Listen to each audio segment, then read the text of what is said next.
कैसे हैं आप लोग? सही हैं?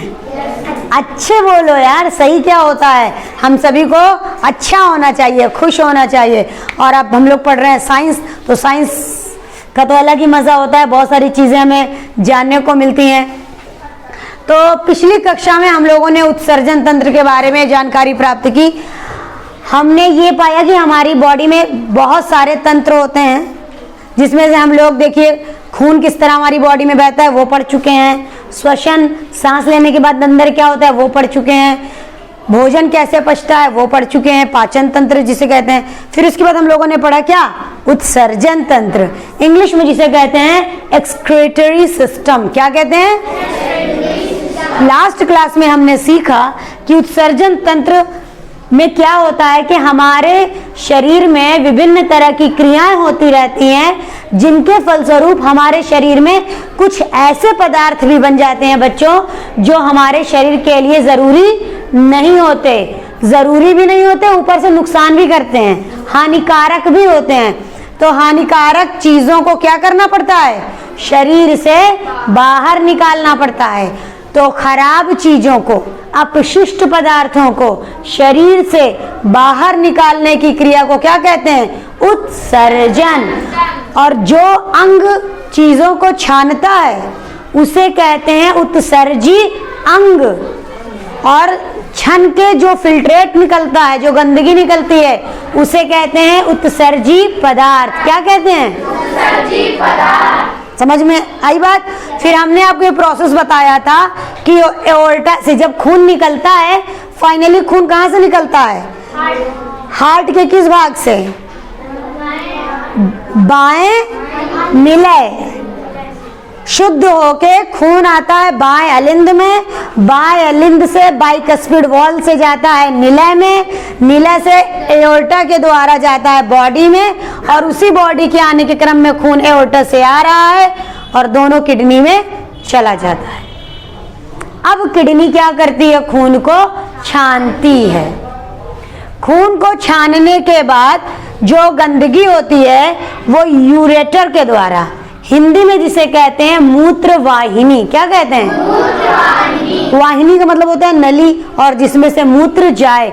मूत्र क्या होता है? कुछ खास नहीं, जो हमारे शरीर का नाइट्रोजन वाला पदार्थ होता है, जो यूरिया बन जाता है, उसी में पानी मिल जाता है, तो उसे हम क्या कहने लगते हैं? मूत्र। तो इसमें बस यूरिया है, इसलिए इसका नाम यूरेटर है। यहाँ से बह के आता है यूरिनरी ब्लैडर में। ये एक ब्लैडर होता है मांस का, हिंदी में इसे मूत्राशय कहते हैं। क्या कहते हैं? इसमें क्या होता है? धीरे धीरे यहाँ से निकल के इसमें भरता रहता है। जब ये भर जाता है तो हमारे दिमाग को संकेत जाता है कि इसे बाहर निकालना है, और फिर हमें दिमाग ये फील कराता है कि हमें पेशाब लगी हुई है। उसके बाद यूरेथ्रा मतलब मूत्र मार्ग से हम इस यूरिन को बाहर निकाल देते हैं। फिर हमने बताया था बच्चों की किडनी के अंदर अगर हम किडनी को ऐसे काट दें, जैसे मान लीजिए ये बॉक्स है, ये किडनी है, हम इसको काट दें तो इसके अंदर की चीजें हमको दिखने लगेंगी। तो हमने किडनी को ऐसे काटा तो हमें कुछ इस तरह की संरचना मिलती है। बच्चों, जैसे कि आप जानते हैं, हमारे शरीर की जो संरचनात्मक और क्रियात्मक इकाई है उसे क्या कहते हैं? हमारा शरीर किससे मिलकर बना है? कोशिका से। तो उसी तरह किडनी के अंदर जो छानने वाला जो होता है उसे क्या कहते हैं बच्चों? नेफ्रॉन। क्या कहते हैं? ऐसे ऐसे पॉइंट होते हैं, इन्हें क्या कहते हैं? नेफ्रॉन। तो ये किडनी की यूनिट है बच्चों, हिंदी में इसे आप ऐसे लिख सकते हैं। तो बच्चों ये नेफ्रॉन किडनी की यूनिट है, क्योंकि किडनी के अंदर छानता किडनी है, लेकिन असली छन्नी कौन है? नेफ्रॉन। नेफ्रॉन किडनी में बहुत सारे होते हैं। ओके, अब हम नेफ्रॉन को बड़ा रूप, आपको यहाँ पे हमने चित्र बना रखा है, बड़ा रूप करके दिखाते हैं। ये जो एक नेफ्रॉन है, ये पॉइंट और ये ऐसे करके जुड़ी होती हैं, ये सब नेफ्रॉन है। इसी नेफ्रॉन से ये देख रहे हैं, ये नेफ्रॉन है, ये गोला, और ये नेफ्रॉन की नली है, जो कि इसे कहते हैं ट्यूब्यूल। क्या कहते हैं? ट्यूब्यूल। ये जो ट्यूब जैसी नली है इसको कहते हैं ट्यूब्यूल। और ये बच्चों ये जो लाइन है ये यही लाइन है, ये जो ये मेन आएगी यहाँ से, ये समझ रहे हैं, ये जो लाइन है यूरिनरी जिसे कहते हैं मूत्र वाहिनी।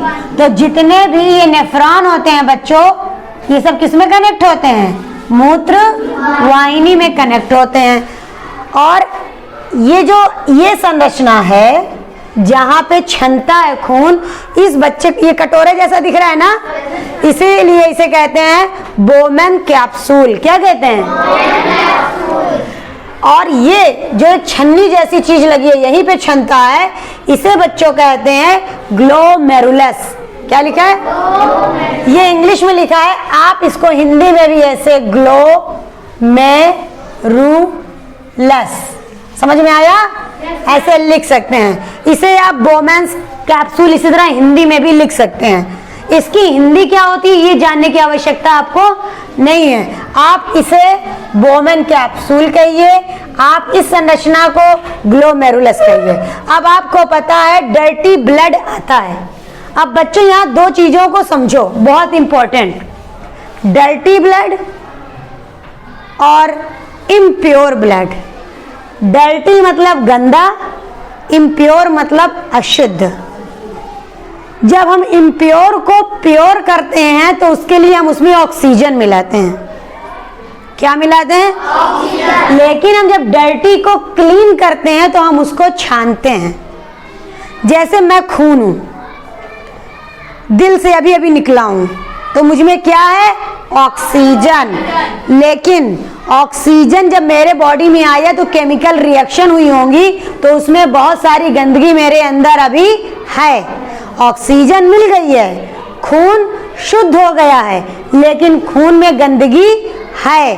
अब ये खून एओर्टा से निकलकर धड़ धड़ धड़ कहाँ जाएगा? छनने के लिए। मतलब मुझ में ऑक्सीजन मिल गई है, मैं शुद्ध हो गया हूं, लेकिन गंदगी है। तो अब छनने के लिए एओर्टा से खून आ रहा है, किडनी में जाता है। तो जो ऑक्सीजन वाला खून होता है वो धमनी से आता है और किडनी में जाता है। और जब खून छन जाता है तो वो निकलता है वेना कावा से, वेना कावा से निकलता है। और तब तक आपको पता है जब खून कोशिकाओं में जाता है तो वहाँ ऑक्सीजन खर्च होती है और कार्बन डाइऑक्साइड उस खून में मिल जाती है। तो जब यहाँ इतने में आया तो यहाँ पर रासायनिक क्रियाएं हो रही हैं, तो ऑक्सीजन खर्च हो गई, अब उसमें कार्बन डाइऑक्साइड मिल गया है, लेकिन खून साफ हो गया है। बात समझ रहे हैं? मतलब ऑक्सीजन वाला जो खून होता है उसमें हमारे शरीर के अपशिष्ट पदार्थ मिले होते हैं, और जो कार्बन डाइऑक्साइड वाला खून होता है वो हमारे शरीर के काम का नहीं होता, लेकिन वो खून छना हुआ होता है। बात समझ में आ रही बच्चों? तो आप देख रहे हैं मैंने यहाँ पे लिखा है डर्टी ब्लड। मैंने इम्प्योर नहीं लिखा, क्योंकि ये ब्लड कैसा होगा? प्योर। डर्टी ब्लड कौन वाला होगा? O2 वाला। डर्टी ब्लड कैसा होगा? अब ये यहाँ आता है। अब यहाँ बच्चों लगी है ये छन्नी। ग्लोमेरुलस में क्या होता है? छनता है खून। अब यहाँ ये छानने लगेगा चीजों को। अच्छा, जितने बड़े इसके छेद होंगे तो उतनी ही बड़ी चीजें उससे छनेंगी। इसके छेद छोटे छोटे होते हैं। तो जैसे खून का जो आरबीसी होता है, रेड ब्लड सेल की कण होते हैं, व्हाइट ब्लड सेल के जो कण होते हैं वो थोड़ा बड़े होते हैं, तो वो सब नहीं छनेंगे। लेकिन छनेगा क्या? जितना भी यूरिया का बना प्रोडक्ट है वो छन जाएगा, पानी भी छन जाएगा। जो खून में पानी मिला रहता है कि नहीं? प्लाज्मा में हम क्या पढ़ते हैं? 90% वाटर और 10% जितने भी अन्य तत्व होते हैं। तो पानी छन जाता है, कई तरह के सॉल्ट छन जाते हैं, अमीनो एसिड छन जाता है, और ग्लूकोज भी छन जाता है बच्चों। अब वो तो छन्नी है, उसको जो जो मिलेगा वो छान देगा। तो हमें यहाँ पे ग्लूकोज भी छन जाता है, अमीनो एसिड भी छन जाता है, वाटर भी छन जाता है, यूरिया भी छन जाता है।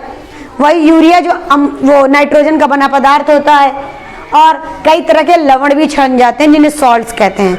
तो अच्छा क्या है? जितनी चीजें छनी है ये सब बेकार की हैं, नहीं, इसमें से कुछ अच्छी होती हैं।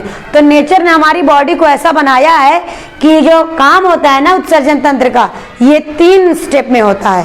पहले छनता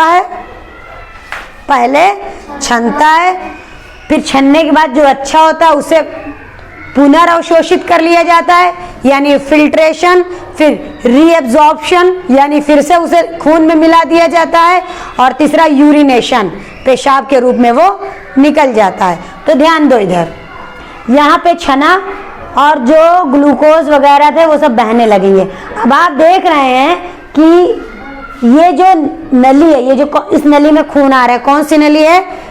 एओर्टा वाली नली, उसके अंदर की। अब ये धमनी बन गई है, पतली हो गई है, अब ये इसी में आ रही है, यानी धमनी ही है ये, और उसके बाद ये आ रही हैं। तो जितने भी इस नली में अच्छे पदार्थ हैं वो सटाक से किसमें घुस जाएंगे? ब्लड में। क्या क्या मिल जाएगा ब्लड में? जैसे कि ग्लूकोज ब्लड में मिल जाएगा, जो हमारे काम के कुछ लवण होंगे, सॉल्ट्स होंगे, वो ब्लड में मिल जाएंगे, थोड़ा वाटर ब्लड में मिल जाएगा जितना ब्लड को जरूरत है, बाकी वाटर ये सब मिलता चला जाएगा। और ये ट्यूब्यूल से इस नली में, ये जो नली आपको मोटी दिख रही है ये नली है, ठीक है, इसमें आ जाएंगे। अब आप देख रहे हैं यूरेटर में बहुत सारे जुड़े हैं, तो ये क्या चीज है? ये सब नेफ्रॉन है। क्या है? जैसे ये मैंने पूरा बना के जोड़ के दिखाया, तो इन सब में भी आगे क्या निकले हैं? नेफ्रॉन। ये सब नेफ्रॉन है। तो इन सब से सेम इसी तरह होता है, गंदगी छनकर आती है, जो अच्छी चीजें छन जाती हैं वो वापस नली में चली जाती हैं। और यहीं से ये देखिए, ये आपको पता है महाधमनी, एओर्टा, फिर धमनी, फिर केशिका। केशिका में ऑक्सीजन एकदम खत्म हो जाता है और उसी से जुड़ी होती है आपकी शिरा। खून धमनी में आता है और अंत तक केशिका में जाता है, और केशिका से ही जुड़ी होती है शिरा, क्योंकि केशिका तक आने तक ऑक्सीजन क्या होती है? खत्म हो जाती है, और उसमें क्या भर जाती है? Carbon dioxide. और अब कार्बन डाइऑक्साइड वाला खून जो कि प्योर है, छना हुआ है, सॉरी प्योर नहीं कहेंगे, जो कि क्लीन है। खून तो इम्प्योर है, क्योंकि अब यहाँ खून में क्या है? CO2 है। खून अशुद्ध है लेकिन खून साफ है। खून अशुद्ध है लेकिन खून साफ है। उसी तरह ये जो खून आता है दिल से ऑक्सीजन लेके, वो खून शुद्ध है लेकिन गंदा है। अब ये खून यहाँ से क्लीन ब्लड, ये देखो मैंने क्या लिख रखा है? Clean blood. यहाँ से खून वापस कहाँ चला जाएगा? हार्ट में। वहां फिर से क्या लेगा? ऑक्सीजन। इसी तरह पूरी बॉडी में खून चलते रहता है। बात समझ में आ रही? ये प्रोसेस बच्चों कहाँ हो रही है? किडनी के अंदर हो रही। और ये जो स्टिक आप देख रहे हैं ये है, इसी में ये बोमेन कैप्सूल और ये नेफ्रॉन जुड़े रहते हैं। तो बेटा नेफ्रॉन क्या है? किडनी की एक यूनिट है, किडनी की एक कार्यात्मक इकाई है। नेफ्रॉन में ही ये सब छनने का कार्य होता है। तो ये रहा हमारा उत्सर्जन तंत्र का पूरा प्रोसेस। आपको कुछ पूछना है इसमें से? हमारे शरीर में बहुत सारी क्रियाएं होती हैं जिनके फलस्वरूप अपशिष्ट पदार्थ बनते हैं, और उन अपशिष्ट पदार्थों को शरीर से बाहर निकालना उत्सर्जन कहलाता है। उत्सर्जन अंग की बात करें तो प्रमुख उत्सर्जन अंग किडनी है। वैसे तो त्वचा भी होती है, पसीना निकलता है, तो वो भी पसीना भी हमारे शरीर की गंदगी को बाहर निकालता है। आपका यकृत भी हो गया। यकृत भी क्या करता है? आप जब बहुत ज़्यादा प्रोटीन खा लेते हैं ना, तो उस प्रोटीन का जो अमीनो एसिड होता है, अमीनो एसिड को ही लीवर यूरिया में बदल देता है। लीवर क्या करता है? अमीनो एसिड को यूरिया में बदल देता है, तो वो भी एक उत्सर्जी अंग है। और आप जहाँ से मूत्र विसर्जन करते हैं वो भी एक उत्सर्जी अंग है। मतलब जहाँ से भी गंदगी हमारे शरीर से निकलती है वो सब क्या है? उत्सर्जी अंग। और जो बाहर निकलता है, जैसे लैट्रिन करते हैं, पेशाब करते हैं, पसीना निकलता है, ये सब उत्सर्जी पदार्थ हैं। ये सब क्या है? उत्सर्जी पदार्थ हैं। एक बार फिर से रिवीजन कर लेते हैं। तो किडनी के अंदर बहुत सारे नेफ्रॉन होते हैं, किडनी के अंदर बहुत सारे नेफ्रॉन होते हैं और उसी नेफ्रॉन में जो ऊपरी संरचना होती है ये गोल कॉलर टाइप की, इसे बोमन कैप्सूल कहते हैं। बोमन कैप्सूल के अंदर ही धमनी से शुद्ध खून आता है जो कि गंदा होता है। धमनी से शुद्ध खून का मतलब ऑक्सीजन मिला हुआ, जो कि गंदा होता है और वो यहाँ ग्लोमेरुलस में छनता है। जब छन्नी लगती है तो उसमें गंदगी के साथ साथ और भी जो उस साइज के जो भी कण होंगे वो सब छन जाएंगे। तो क्या क्या छन जाते हैं? Glucose, amino acid, water, urea, salt, ये सारी चीजें छन जाती हैं। अगर ये धमनी इस ट्यूब्यूल से ना जुड़ी हो ना तो ये सारी चीजें हमारे शरीर से निकल जाएंगी। ग्लूकोज भी निकल जाएगा, इंपॉर्टेंट सॉल्ट्स भी निकल जाएंगे, तो हमारा शरीर बीमार हो जाएगा। तो इसीलिए ये देख रहे हैं इससे होके जा रही हैं ये नसें। तो जब ये पदार्थ, छना हुआ पदार्थ नीचे आता है तो जगह पाके जो अच्छा होता है वो यहाँ पे अवशोषित कर लिया जाता है। खून के द्वारा अच्छी चीजें वापस से पहले छन गई और नीचे ट्यूब्यूल के पास आके वापस ले ली गई। तो पहले हुआ छनना, फिर दूसरा हुआ फिर से अवशोषित करना और तीसरा मूत्र के रूप में बाहर निकलना। Filtration, reabsorption, urination. तो यहाँ पे अच्छी चीजें जो छन गई थी वापस खून में चली जाती हैं और गंदी चीजें ट्यूब्यूल के माध्यम से मूत्रवाहिनी के थ्रू उसमें आ जाती हैं, यूरिनरी ब्लैडर में आ जाती हैं। ये भरता रहता है और यूरिनरी ब्लैडर जो होता है बच्चों, ये नर्वस सिस्टम से जुड़ा होता है हमारे दिमाग से। हमारा दिमाग संकेत करता है कि अब आपको पेशाब बाहर करना है। अगर दिमाग संकेत नहीं करता तो हमें कैसे पता चल पाता? वो भरते रहता, भर जाता, दिक्कत हो जाती। या यूरिनरी ब्लैडर ना होता तो क्या होता? पेशाब कहाँ कलेक्ट होता? निकलता रहता, बड़ी समस्या होती। तो हमारे लिए बहुत ही इंपॉर्टेंट है। और यूरेथ्रा, जिसे हिंदी में कहते हैं मूत्रमार्ग, उससे बाहर हो जाता है। अपनी किडनी को स्वस्थ रखने के लिए, अच्छा रखने के लिए हमें ढेर सारा पानी पीना चाहिए। इससे क्या होगा कि जो भी देख रहे हैं आप, यहीं पे तो छन रहा है सब कुछ। तो नेफ्रॉन में जब छन रहा है तो जब ज्यादा पानी होगा तो पानी के साथ गंदगी बहुत अच्छे से बाहर निकल पाएगी। तो ये था प्रोसेस।